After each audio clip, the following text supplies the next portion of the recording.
আমার একটা অভিজ্ঞতা, আলেম বিদ্বেষী মানুষদের ঘরে আলেম বা হাফিজ তৈরি হয় না। আমি বহু মানুষ দেখেছি, নামাজি মানুষ দাঁড়িয়ে আছে, দিনদার, কিন্তু হুজুরদের পিছে লাগার একটা বদভ্যাস আছে। হুজুরদের খোঁচাখুচি। হুজুররা ফেরেশতা না, হুজুররা দুধেরও দোয়া না যে তাদের পিছে লাগা যাবে না। ভুল করলে অবশ্যই যেখানে লাগা দরকার যতটুকুটা লাগবেন, কিন্তু কিছু মানুষের নেচারই হলো কি, হুজুর দেখলে একটু খোঁচা দিতে মনে চায়। আবার এই মানুষগুলো আমি দেখেছি তাদের সন্তানদেরকে, আমি অনেককে ব্যক্তিগতভাবে চিনি, অনেক চেষ্টা করছে, মাদ্রাসা ভর্তি করাইছে, এখানে গেছে ওখানে গেছে, মাদ্রাসা পাল্টাইছে, মাগার মানুষ হয় নাই এরা।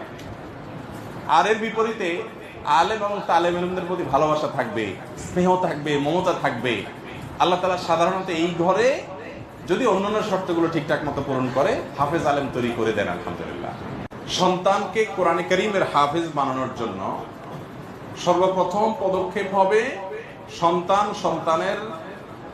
সন্তানের বাবা এবং মা, তারা সন্তানের জন্য আল্লাহর কাছে দরখাস্ত জমা দিবে, দোয়া করবে, আবেদন করবে, আল্লাহ আমার এই সন্তানটাকে তোমার কোরআনের হাফেজ, আলেম, দাঈল আল্লাহ বানাইতে চাই, সেজন্য তুমি একটু তৌফিক দিও। এটা হলো 1 নম্বর কাজ। দোয়া করতে থাকবে, একবার না বারবার করতে থাকবে, দোয়ার মধ্যে থাকবে। 1 নাম্বার 2, নিজেরা ভালো মানুষ হওয়ার চেষ্টা করবে। অনেক লোক আছে নিজে সুদখোর, ঘুষখোর, 2 নম্বরই কাজ করেন, হারামের সাথে সংশ্লেষ আছে, আবার এদিকে চান যে ছেলেটা হাফেজ হোক। আপনি আপনার সন্তান যদি ভালো মানুষ হোক এটা চান, তাহলে আপনার উচিত আগে নিজে ভালো মানুষ হয়ে ওর সামনে আদর্শ এবং মডেল পেশ করা। আপনি নিজে উল্টাপাল্টার মধ্যে হাবুডুবু খাবেন আর আশা করবেন যে আপনার ঘরে ফেরেশতা হয়ে যাবে, এটা ভুল। এরপরে যে কাজটা করতে হবে, আপনাকে তওবা করে নিজেরা ভালো পথে চলবেন, 5 ওয়াক্ত সালাত আদায় করবেন জামাতের সাথে, পুরুষ মহিলারা ওয়াক্ত মতো, এবং সালাতের পরে ভোর রাতে দোয়া কবুলের জায়গাগুলোতে বিভিন্ন সময় আল্লাহর কাছে স্পেশাল ভাবে দোয়া করবেন, আল্লাহ সন্তানটা যেন আমি যেই আদর্শে তাকে মানুষ করতে চাই, হাফেজে কোরআন, আলেমে দ্বীন, সেটা যেন হয়, এটা করবেন।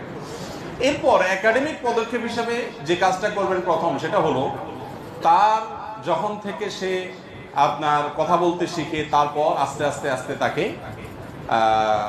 আরবি অক্ষরগুলো উচ্চারণ করা শেখাবেন। অন্যান্য পড়া লেখা যেগুলো তার জরুরি সেগুলো তো থাকবেই।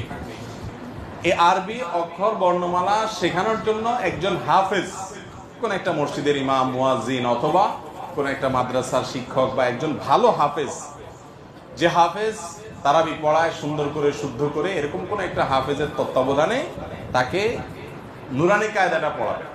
নুরানি কায়দা পড়ানোর 2টা নিয়ম আছে ভাই। একটা হলো যে ঢালাও যে নুরানি আপনার মসজিদে যে আপনার কি বলে কোরআন শিক্ষার আসর আছে, বাচ্চাদের বিভিন্ন হালাকা হয়, এটা হলো যে মুসলমানের সন্তান হিসেবে কোরআন শেখা দরকার, শিখে দেয়। এখানে পুরোপুরি শুদ্ধতা লক্ষ্য করা হয় না, অনেক সময় শুদ্ধ হয়, কিন্তু আরো আফার ক্লাসের শুদ্ধতা লাগবে হাফেজ হওয়ার জন্য। এই জন্য ভালো কোনো হাফেজকে দিয়ে তার এই ফাউন্ডেশনটা করতে হবে, যে প্রতিটা অক্ষরের উচ্চারণ হবে 100% পারফেক্ট। এটা হবে আপনার প্রথম পদক্ষেপ।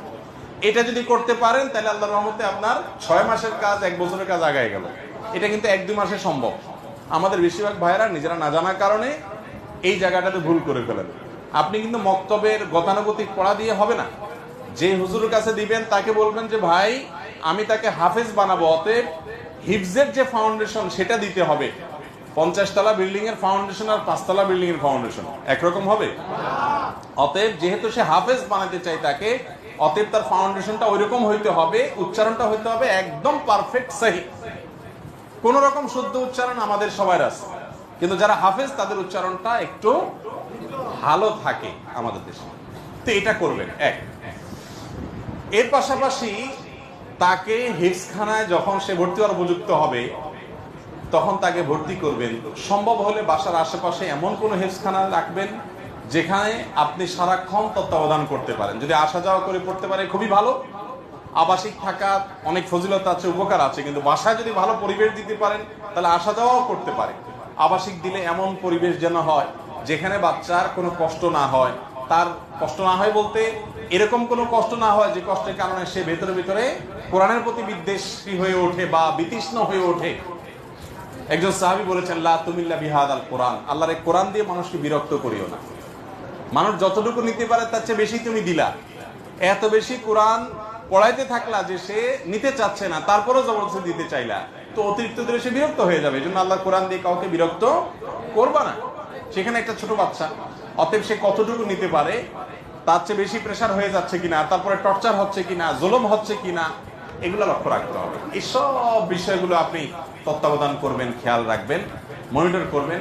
2 থেকে 3 জন আলেম ভিন্ন ভিন্ন, তাদের সাথে পরামর্শ করবেন কোনটায় দিলে ভালো হয়, কোনটায় মারামারি, অতিরিক্ত টর্চার নাই, এবং ঢালাও বিছানা, এক মশারিতে শোয়া সহ যে ঝামেলাগুলো আছে সেগুলো যেন না হয়। হ্যাঁ, সব দিক থেকে চৌকান্না হয়ে দিবেন। এরপরে কিছুদিন পর পর একজন উস্তাজের মাথা হাতে মনিটরিং করাবেন, ফলো আপ করাবেন যে কদ্দুর আগাচ্ছে বা পিছাচ্ছে। মাদ্রাসার আমলি পরিবেশটা দেখবেন যে ছাত্রদের ভিতরে আমল আছে কিনা, আখলাক আছে কিনা, ভালো কিনা। এই ছেলে মাদ্রাসা ভর্তি হওয়ার পর থেকে তার চরিত্র, তার ব্যবহার, তার আচরণ, তার আমলের প্রতি আগ্রহ বাড়ছে না জায়গা দাঁড়ায় আছে না কমছে, এগুলো সব মনিটর করবেন। আমরা অনেকে আছি যে মাদ্রাসা ভর্তি করে দিছি, একটা পাঞ্জাবি একটা টুপি পরায় দিছি, আর কোরআন আর রেহাল ধরা দিছি, তকরালা দিয়ে দিছি। এখন কি ছেলে হাফেজ হচ্ছে না হাফেজ হইতে গিয়ে আরো নষ্ট হয়ে যাচ্ছে, সেটা আমরা আর খোঁজ খবর নিচ্ছি না। খুব তীক্ষ্ণভাবে মনিটর করতে হবে। আর যে প্রথম যেটা বলছি দোয়া, ওইটা পুরা কন্টিনিউয়াসলি চালাইতে থাকতে হবে। আর একটা কাজ করবেন, ওলামা এবং তোলাবাদের মহব্বত করবেন।